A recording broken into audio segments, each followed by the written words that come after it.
सत्यवादी हरिश्चंद्र की कथा भारतीय पौराणिक कथाओं में से एक अद्वितीय और प्रेरणादायक कथा है।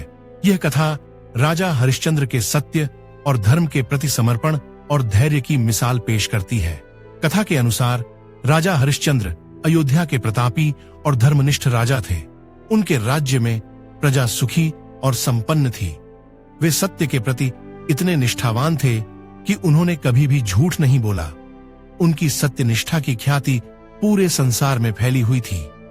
एक बार महर्षि विश्वामित्र ने हरिश्चंद्र की सत्यनिष्ठा की परीक्षा लेने का निश्चय किया। उन्होंने राजा के पास जाकर दान के रूप में कुछ धन मांगा। राजा हरिश्चंद्र ने बिना किसी संकोच के उन्हें वचन दिया कि वे उनकी इच्छानुसार दान देंगे। लेकिन जब महर्षि ने उन्हें तुरंत धन देने को कहा तो राजा ने कहा कि उनके खजाने में तत्काल देने योग्य इतना धन नहीं है, परंतु वे अपनी संपत्ति बेचकर धन जुटाएंगे और महर्षि को देंगे।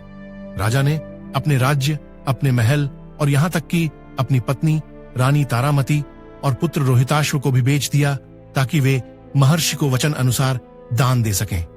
इस प्रकार राजा हरिश्चंद्र ने अपने राज्य और परिवार को खो दिया और काशी, वर्तमान वाराणसी में एक डोम श्मशान के रखवाले के रूप में काम करना शुरू किया। रानी तारामती एक ब्राह्मण के घर नौकरानी बन गई। कुछ समय बाद हरिश्चंद्र और तारामती के पुत्र रोहिताश्व की सांप के काटने से मृत्यु हो गई।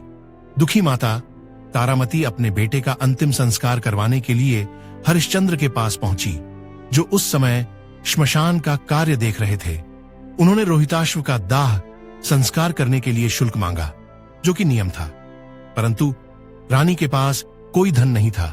इसलिए उन्होंने अपना बचा हुआ एकमात्र वस्त्र भी शुल्क में देने का प्रस्ताव रखा।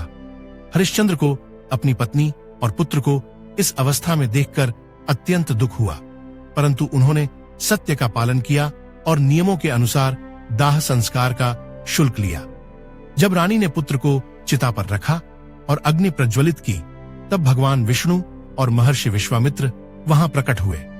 उन्होंने हरिश्चंद्र की सत्यनिष्ठा, धर्म और धैर्य से प्रसन्न होकर उन्हें उनका खोया हुआ राज्य, संपत्ति और परिवार लौटा दिया।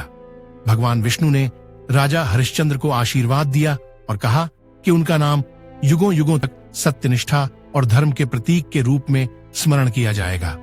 इस प्रकार राजा हरिश्चंद्र ने सत्य और धर्म का पालन करते हुए अपने जीवन की परीक्षा में सफल होकर अमृतत्व प्राप्त किया। यह कथा हमें सिखाती है कि सत्य की राह कठिन हो सकती है, लेकिन अंततः सत्य की विजय होती है। राजा हरिश्चंद्र की सत्यनिष्ठा और उनके धैर्य का यह उदाहरण युगों युगों तक प्रेरणा का स्रोत बना रहेगा।